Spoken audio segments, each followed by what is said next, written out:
So hi everyone, this is Abhishek. Welcome to Focal IAS. And you all know इतने दिन से चल रहा है ये जो है प्रोग्राम हमारा target 140 plus batch for RO examination, सहायक समीक्षा अधिकारी प्रीलिम्स। ठीक है, प्रीलिम्स। तो ये बैच हमारी तीसरी बैच है जो latest is being from 5th of May. ठीक है, तो उसके बारे में हम बात नहीं करेंगे, बात करते हैं कि अपने पास दिन कितने बचे हैं और क्या तरीका होना चाहिए। तो we have around 70 days in our hand, 70 दिन है। तो हमारी जो लेटेस्ट बैच है वो भी इसके 10 से 15 दिन पहले समाप्त हो जाएगी। हम 15 दिन का विंडो मान के चल रहे हैं। तो 50 दिन की ये क्लासेस, 50 दिन की ये क्लासेस होने वाली हैं। और इस पे हम जो ये बैच का जो पूरा फोकस है, इसमें हम PYQ फ्री ऑफ कॉस्ट रख रहे हैं। PYQ का जो डिस्कशन है हमारे चैनल पे, उसका कोई फ़ी नहीं है। बाकी इस बैच का जो प्राइस है मंडे टू फ्राइडे चलती है, जिसमें करंट अफेयर है, GS है और हिंदी है।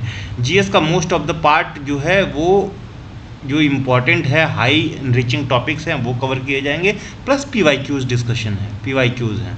ठीक है, तो इस तरह से किया जा रहा है अलॉन्ग विद UP स्पेशल, जो मैंने नहीं लिखा है। UP स्पेशल का स्पेशल कवरेज होगा, क्योंकि जो आपका सहायक समीक्षा अधिकारी का एग्ज़ाम है, इसमें UP से 12 से 14 प्रश्न आपको देखने को मिलते हैं। दूसरी अहम बात, ये तो रही प्रोग्राम के बारे में। इसी के साथ में आपको एक एडिशनल टेस्ट सीरीज़ दिया जाएगा जिसका एडिशनल फ़ी होगा 499 रुपीज़। तो ये कंप्लीट बैच का अगर प्राइस देखें तो ये 998 रुपीज़ है। ठीक है, 998 रुपये है। और आप इंडिविजुअल सिर्फ बैच ले रहे हैं तो 499 रुपीज़ है।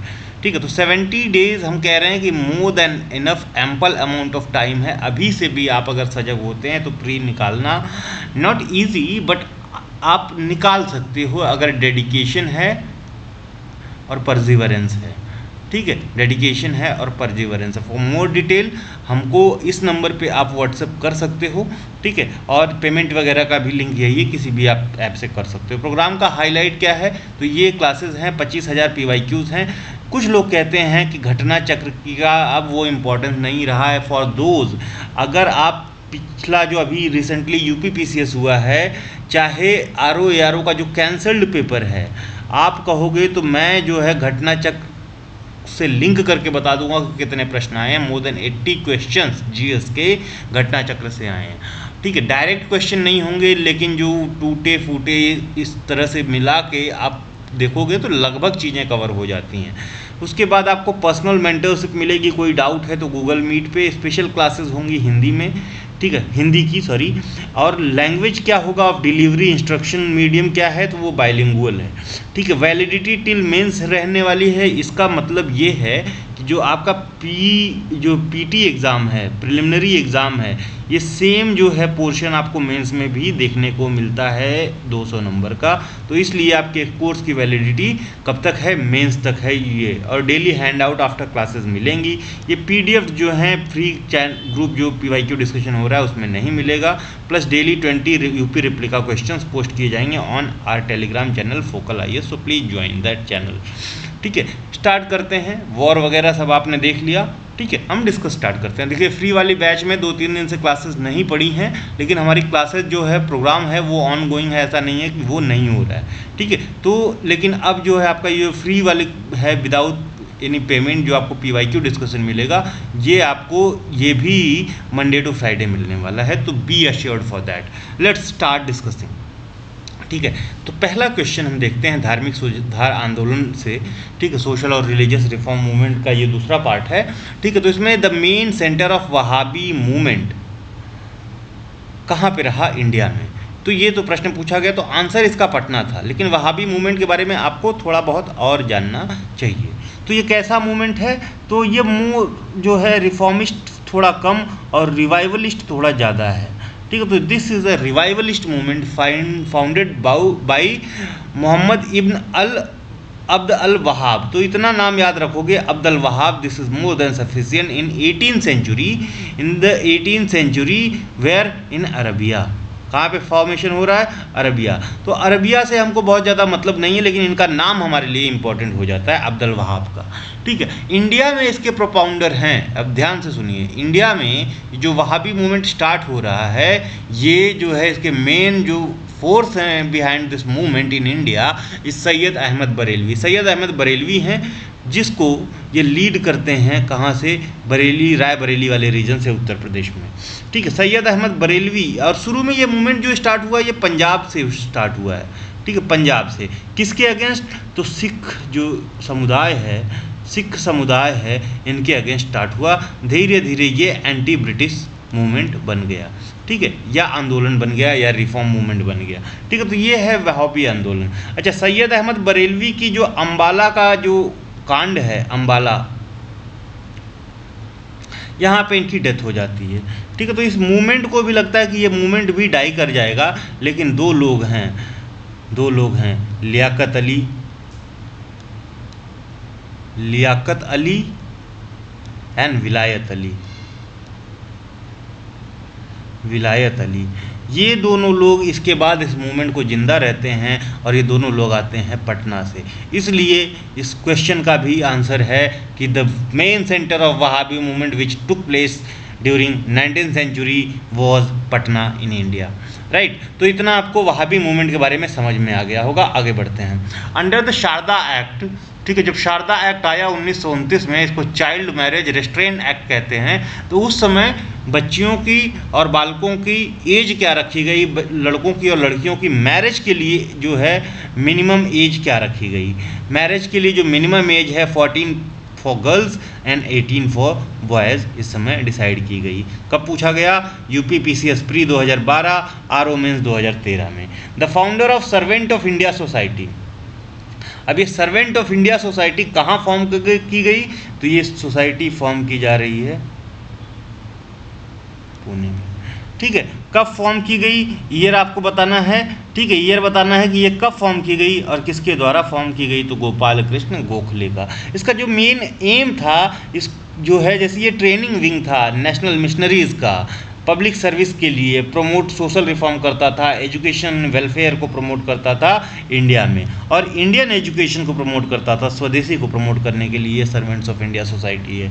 So remember this thing, it was founded by Gopal Krishna Gokhale. Mains 2016, pre 1993 और 2006 में पूछा हुआ प्रश्न है। द नेम DK कार्वे, पूरा नाम इनका है धोंडो केशव कार्वे, और ये महाराष्ट्र से आते हैं। कहाँ से? महाराष्ट्र से आते हैं, वेस्टर्न इंडिया से आते हैं। Is in the context of which of the following. तो ये वीडो रीमैरिज के बहुत बड़े समर्थक थे, वुमेन्स एजुकेशन के बहुत बड़े समर्थक थे, और इंडिया में पहली वुमेन्स यूनिवर्सिटी इनके द्वारा फॉर्म की जाती है, that is SNDT university. Where this university is located, please comment in comment box. ठीक है, तो ये PCS प्री 2016 में पूछा हुआ प्रश्न है। द फाउंडर ऑफ राधा स्वामी सत्संग। अभी जो राधा स्वामी सत्संग है, ये शिव दयाल साहेब द्वारा फॉर्म किया गया। Who is this Shiv Dayal Saheb? तो ये शिव दयाल साहेब की जो फैमिली है, इनके फादर हैं, वो इस वाले रीजन से यहाँ पे आगरा में आके शिफ्ट होते हैं। कहाँ पे? आगरा में आके शिफ्ट होते हैं, और इनका जो मेन है वो साहूकारी का बिजनेस है, बैंकिंग का बिजनेस है। कौन सा? बैंकिंग का। तो initially Shiv Dayal Saheb was also a banker, later all इनकी जो बिगनिंग है, स्पिरिचुअल बिगनिंग चालू होती है, और ये राधा स्वामी सत्संग फॉर्म करते हैं। कहाँ पे? आगरा में। आगरा में। तो इतना चीज़ याद रखेंगे, 2002 PCS प्री में पूछा हुआ प्रश्न है। Who led the campaign for widow remarriage in Maharashtra? अभी हमने एक नाम तो सुना कि धोंडो केशव कार्वे, धोंडो केशव कार्वे। ठीक है, दूसरा है विष्णु पंडित, विष्णु शास्त्री पंडित। इसको जो यूपी PCS में नाम दिया गया, ये एक नाम से और जाने जाते हैं, विष्णु परशुराम पंडित के नाम से। तो विष्णु परशुराम या विष्णु शास्त्री पंडित एक ही हैं, दूसरे हैं धोंडो केशव कार्वे। ठीक है, पंडित ने जो है, विष्णु शास्त्री पंडित ने पुनर्विवाह उत्तेजक मंडल 1866 में बनाया था टू प्रमोट विडो रीमैरिज। ठीक है, तो ये हमने अब तक यहाँ तक प्रश्न देखे। अगला जो क्वेश्चन है, लोअर प्री 2008 में पूछा हुआ, Bengali leader who opposed socio-religious reform and supported conservatism was। तो it was not altogether true। हमने पिछली क्लास में भी देखा था कि राधाकांत देव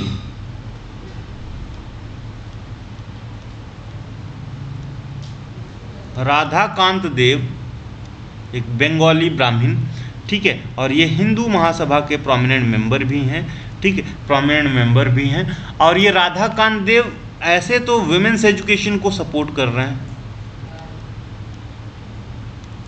विडो रीमैरिज को सपोर्ट कर रहे हैं, ये सारी चीज़ें की बात कर रहे हैं। ठीक है, ये कुछ अच्छी बातें हैं, लेकिन साथ में जब राजा राम मोहन रॉय के एफर्ट से कौन, विलियम बेंटिक जो है 1829 में सती की जो प्रथा है, सती की जो प्रैक्टिस है, उसको बंद करवाने का कॉन्स्टिट्यूशनल ऑर्डर देता है, तो इसके अगेंस्ट ये राधा कामदेव प्रोटेस्ट करते हैं कि वी आर इंडियंस और हमारे लिए क्या है वो हम खुद डिसाइड करेंगे, you are no one to decide for ourself. तो this statement was for Radha Kamdev, though this is not altogether correct, but correct answer UPPCS ने राधा कामदेव माना है। If God were to tolerate untouchability, अगर भगवान छुआछूत को टॉलरेट करता है, जो टॉलरेट करता है उस पर ध्यान नहीं देता है, I would not recognise him as God, मैं उसको भगवान नहीं मानता। ये किसने कहा है? तो ये हमारे प्रसिद्ध जो है फ्रीडम फाइटर और जो गरम दल के जो है एक्सट्रीमिस्ट ग्रुप के मेंबर कौन हैं? तिलक, बाल गंगाधर तिलक। अब तिलक के बारे में कुछ बातें हमको जान लेनी चाहिए। ठीक है, और ये कौन सी बुक में कह रहे हैं? तो इनकी एक बुक है गीता रहस्य, तिलक की एक बुक है गीता रहस्य, और इनकी दूसरी बुक है, ये कहते हैं, इनका एक व्यू है कि जो ये आर्यंस आए हैं ये आर्टिक से आए हैं, तो Arctic homes of the Vedas written by Bal Gangadhar Tilak. These are two very famous book written by Bal Gangadhar Tilak. Now Tilak is very important for examination, तो तिलक के बारे में और थोड़ा बहुत जानकारी हमको होनी चाहिए। तो आप देखोगे कि 1905 में जब बंगाल विभाजन होता है, ठीक है, बंगाल विभाजन होता है, तो एक जो है मॉडरेट्स हैं, एक गरम दल है, एक नरम दल है, एक मॉडरेट्स हैं और दूसरे हमारे एक्सट्रीमिस्ट हैं। रिवॉल्यूशनरी अलग हैं, एक्सट्रीमिस्ट अलग हैं, ये ध्यान देना। एक मॉडरेट्स में हमारे जो लोग हैं वो क्या हैं, शुरू में ये प्रीचिंग वगैरह सोचते हैं कि ये करेंगे, और ये ब्रिटिशर्स जो हैं ये बंगाल को डिवाइड नहीं करेंगे। इनके एफर्ट के बाद जब बंगाल फिर से डिवाइड हो जाता है, तो इनके और इनके दोनों के एफर्ट से स्वदेशी मूवमेंट स्टार्ट करते हैं ये लोग। कहाँ पे? बंगाल में। अब यहाँ पे दिक्कत ये आ जाती है कि एक्सट्रीमिस्ट यानी लाल बाल पाल जो लोग थे, ये लोग चाहते थे कि ये जो स्वदेशी मूवमेंट है ये बंगाल के बाहर भी फैले, और जो ये मॉडरेट्स हैं कह रहे नहीं, इसको बंगाल तक ही सीमित रखते हैं। तो this was major tussle point between these two groups. जो ये दोनों ग्रुप जो है ये बनती नहीं है, तो जो है कांग्रेस का, अच्छा 1906 का जो सेशन है, कलकत्ता सेशन है, यहीं से टेंशन तो स्टार्ट ही हो गई थी। इसके दादा भाई नरोजी प्रेसिडेंट थे, दादा भाई नरोजी। 1907 का जो सेशन है, यहाँ पे देखोगे कि ये जो है 1907 वाले सेशन में सूरत में होता है ये, और यहाँ पे कांग्रेस के मॉडरेट्स और एक्सट्रीमिस्ट का क्या हो जाता है? स्प्लिट हो जाता है। कांग्रेस में एक स्प्लिट आ जाती है, इसी को हम सूरत स्प्लिट के नाम से जानते हैं। ठीक है, अब जो है ये सेडिशन के चार्जेस पे तिलक को मंडले जेल भेज दिया जाता है। My question to you, where this Mandalay jail is located? अब तिलक भी जो है धीरे धीरे एक्टिव पॉलिटिक्स से कटने लगते हैं। ठीक है, कटने लगते हैं कि अब ये सब नहीं करूँगा। पाल जो है, बिपिन चंद्र पाल जो है वो भी रिटायर हो जाते हैं, और ये पौंडीचेरी में चले जाते हैं। ये सारी चीज़ें इस समय घटित हो रही हैं। अब पीरियड आ रहा है 1915 का। 1915 में जो इंडिया में सीन है, गांधी की एंट्री हो रही है, लेकिन वो 1 साल तक जो है एक्टिव पॉलिटिक्स में पार्ट नहीं लेंगे। 1916 के फर्स्ट में या 15 के लास्ट में एक लेडी हैं, आयरिश लेडी हैं, ठीक है, इनका नाम है एनी बेसेंट, और ये इंटरनेशनल बैप्टिस्ट सोसाइटी की मेंबर हैं। एनी बेसेंट जो आयरलैंड से आती हैं, आयरलैंड पे खुद ब्रिटेन का कब्जा है, तो ये जो है स्वराज्य की मांग हर जगह करती हैं कि हर कंट्री को स्वराज्य का अधिकार है, और ये यही मांग लेके इंडिया में आती हैं। इंडिया में इनका साथ, क्योंकि इस समय तक तिलक भी रिलीज हो चुके हैं, तो इनका साथ देते हैं बाल गंगाधर तिलक। नाउ अब एनी बेसेंट और तिलक के बारे में कुछ कुछ बातें हमको पता होनी चाहिए। तो तिलक की लीग है, एनी बेसेंट की लीग है। तिलक की लीग अप्रैल 1916 में फॉर्म होती है, होम रूल लीग, और एनी बेसेंट की सितंबर 1916 में फॉर्म होती है।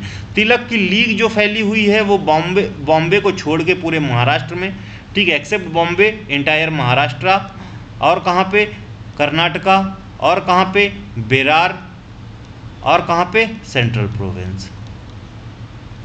ठीक है, तो ये जो है एरियाज यहाँ पे तिलक की लीग है। रेस्ट ऑफ द इंडिया में जो चीज़ें बच गई, रेस्ट में बेसेंट की लीग है। लेकिन जो नंबर ऑफ लीग के जो वो हैं वो तिलक के ज़्यादा हैं, और ज़्यादा सक्सेसफुल भी तिलक की लीग है। ये लीग बहुत सक्सेसफुल होती ही इन अचीविंग इट्स ऑब्जेक्टिव।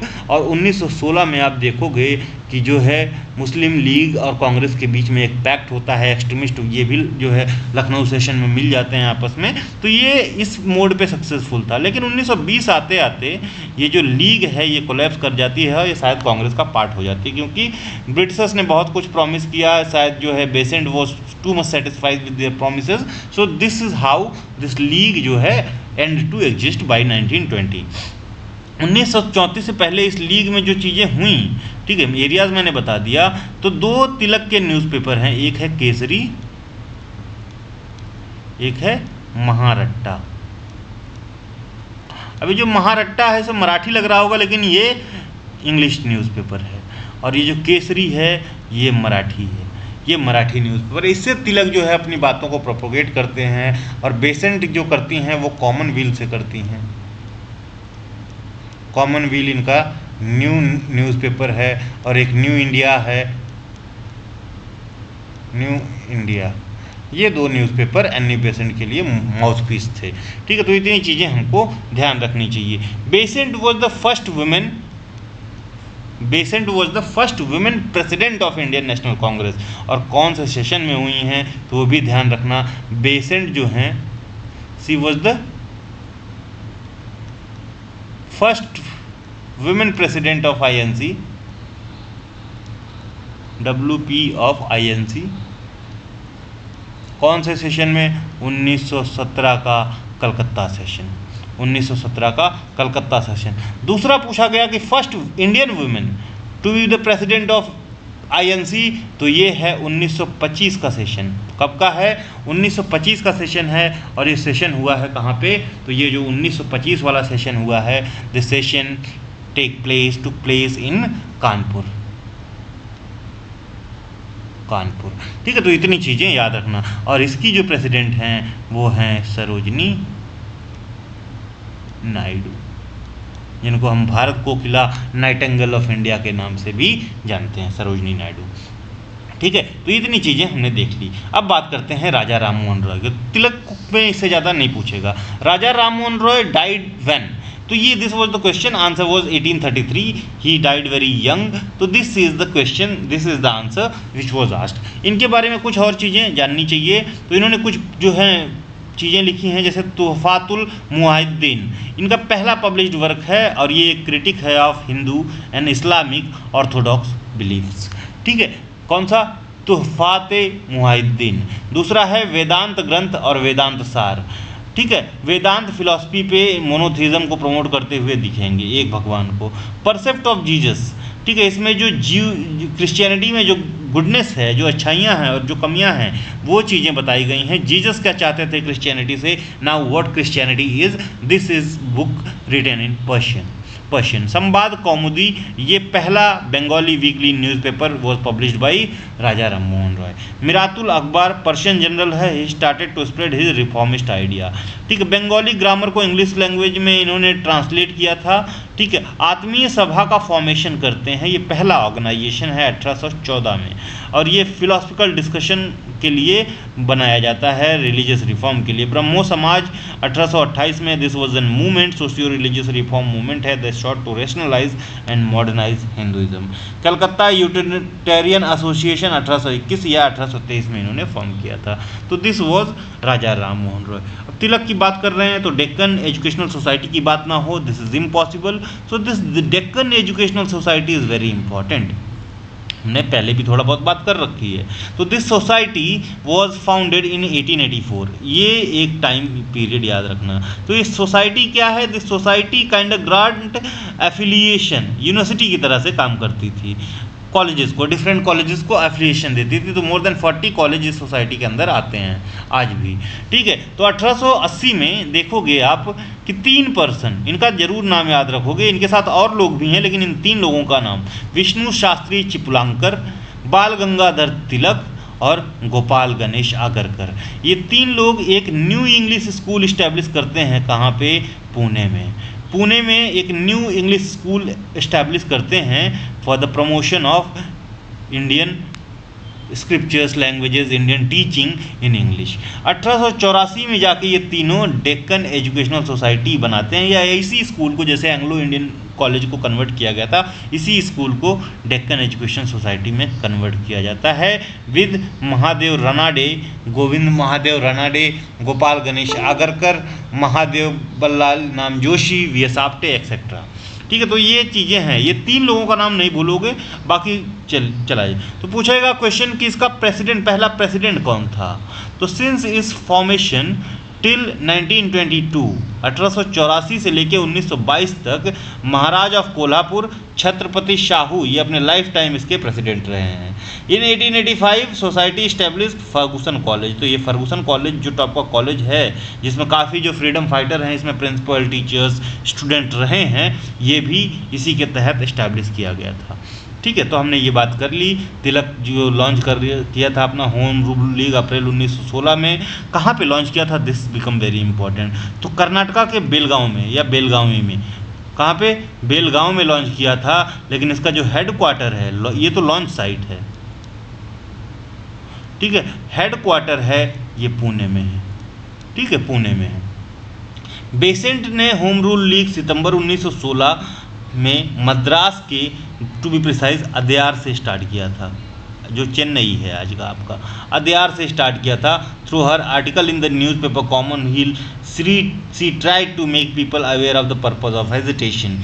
अब तिलक का हमने देख लिया, केसरी महारट्टा देख लिया। पहला प्रेसिडेंट कौन था होम रूल लीग का तिलक के? तो जोसेफ बैप्टिस्टा थे और इसके सेक्रेटरी थे N C Kelkar. This the area where it operated. ये जगहें हैं जहाँ पे ये जो आपकी तिलक की होम रूल लीग काम करती थी। ठीक है, आगे बढ़ते हैं। The founder of Asiatic society of Bengal, हमने बार बार बात की है, 1784।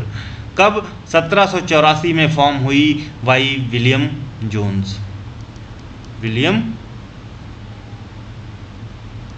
जोन्स। अब ये सोसाइटी का काम क्या था कि जो इंडियन लर्निंग्स हैं, बेसिकली जो इंडियन स्क्रिप्चर्स हैं, ठीक है, इंडियन जो कोड्स हैं, इनको कन्वर्ट करना है इंग्लिश में for easy understanding of the Britishers. The main objective of the establishment of fort William college क्या था? तो ये कॉलेज का जो इस्टेब्लिशमेंट का मेन एम था, इसमें जो इंडियन लैंग्वेजेस को इम्पार्ट करना है ब्रिटिश ऑफिसर्स में, ताकि उनको ट्रेड में आसानी हो। आरओ प्री 2021 में पूछा हुआ प्रश्न है। Vernacular press act, who used word repressive and arbitrary for the vernacular press act. इसको किसने कहा था कि ये रिप्रेसिव है, आर्बिट्री है?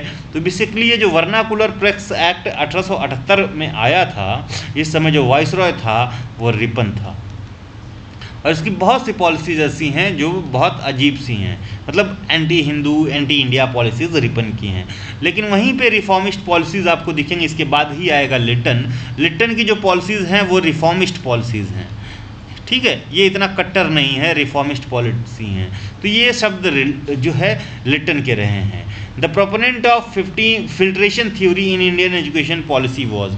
तो हमने पीछे भी बात की थी, अगर एजुकेशन की आप वो वीडियो देखोगे तो हम बात कर रहे हैं शुरू से ही। देखो कि यहाँ पे फिर से एक बार समझा देता हूँ कि 1830 में पहली बार ब्रिटिशर्स को लगता है कि इंडियन को थोड़ा सा एजुकेशन इम्पार्ट करना चाहिए, for sake of their, not for sake of our self. क्यों?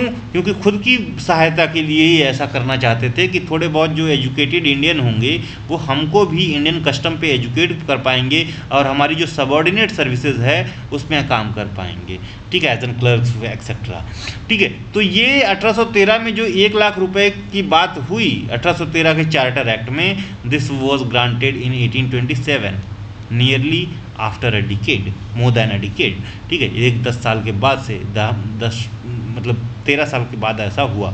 ठीक है, अब इस पे कुछ नहीं होता है। तो यहाँ पे एक जो है मिनट आता है, उसको हम मैकॉले मिनट या मैकुले मिनट आप कह लो, मैकॉले मिनट आता है। ये मिनट बेसिकली क्या है? ये ब्रीफिंग है of A committee headed by Macaulay. तो दिस मैकॉले मिनट जो है ये इंस्ट्रक्टेड दैट कि आप जो है ना, जो एजुकेशन है उसका जो मीडियम ऑफ इंस्ट्रक्शन है कि कैसे पढ़ाया जाए, सभी लेवल पे, चाहे प्राइमरी, अपर प्राइमरी या हायर लेवल पे हो, वो मीडियम ऑफ इंस्ट्रक्शन क्या होना चाहिए, वो इंग्लिश होना चाहिए।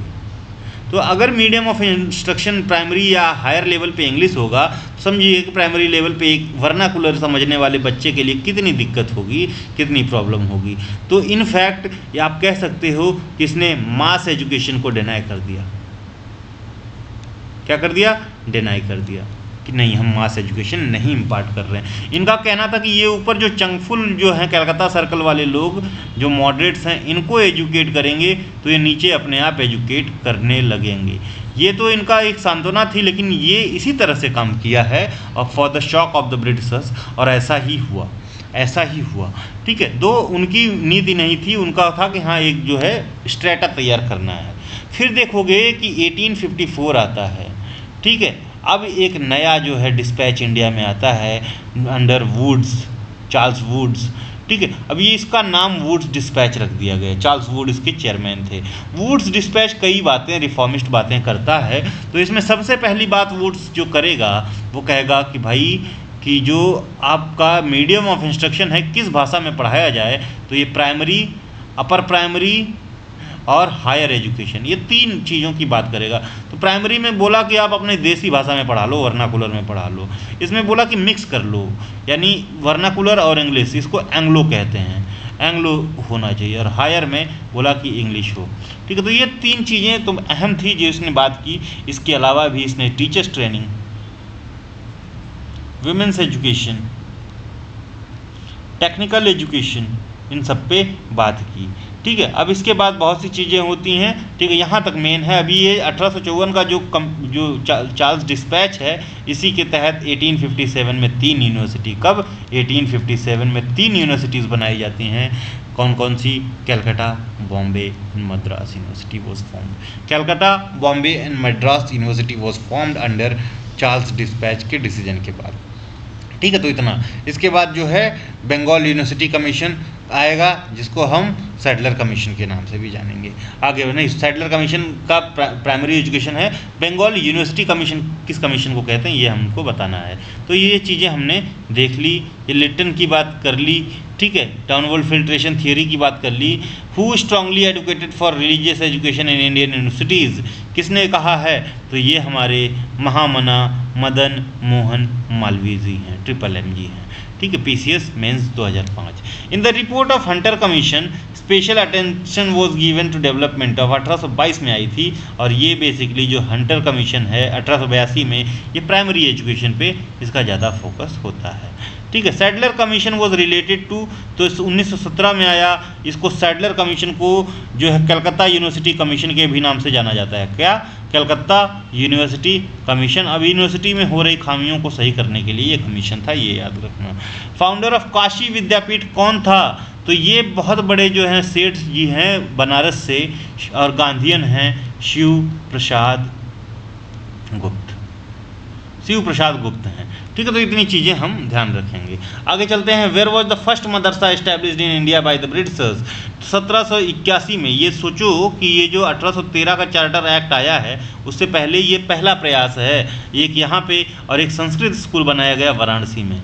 आपका काम है कि बताइए कि ये वाराणसी में जो पहला संस्कृत स्कूल बना रहा है, ये कौन बना रहा है, किसके एफर्ट से बन रहा है? तो वॉरेन हास्टिंग पहला 1781 में कलकत्ता में मदरसा, और जो है दूसरा एक संस्कृत स्कूल बनता है। ये कौन बनवाता है, इसका नाम आपको कमेंट में बताना है। ठीक है, the establishment of universities in 1857 was based on the pattern of which university in England? तो लंदन यूनिवर्सिटी के पैटर्न पे बनाया गया था। ये जो है RO, पहले UDA LDA बोलते थे, 2006। Vernacular press act 1870, who use the world, ये हमने देख लिया। Deccan educational society is an association with, answer था इसका तिलक। ठीक है, ये पूछा हुआ प्रश्न है। देखिए 2-2 बार 3-3 बार पूछा हुआ है, मतलब 1-2 बार डाल रहा हूँ, कई प्रश्न 5-5 बार तक पूछे हैं। Who strongly advocated for religious education in Indian universities? फिर से हमने देख लिया Madan Mohan Malviya. The first Hindu newspaper Udant Martand 30 मई 1826 को पब्लिश होता है। कहाँ से ये होता है? 1882, सॉरी ये गलत है, 1826 को। कहाँ से? तो ये कलकत्ता से होता है। जबकि इसके जो शुक्ला जी हैं, इसके जो एडिटर हैं और जो इसके फाउंडर हैं, कोई शुक्ला जी हैं, याद रखना, ये कानपुर से आते हैं, कानपुर से आते हैं। ठीक है, तो ये इतनी चीज़ें हमने देख ली। So this is all for today. कल के सेशन से विल जो है कंटिन्यू कि रोज आएगा। ठीक है, ये जो है अगर आप इस कोर्स को ज्वाइन करना चाह रहे हो तो दीज आर द डिटेल्स। ये नंबर है, नंबर पे आप डायरेक्ट जीपे, गूगल पे या फ़ोन पे कर सकते हो। आइदर स्कैन दिस कोड या डायरेक्ट आप अकाउंट में भी भेज सकते हो। ठीक है, 5 मई से स्टार्ट है लेटेस्ट बैच, तीसरी बैच है ये, 3 बैचेस चल रही हैं। थैंक यू, धन्यवाद, थैंक्स फॉर वॉचिंग।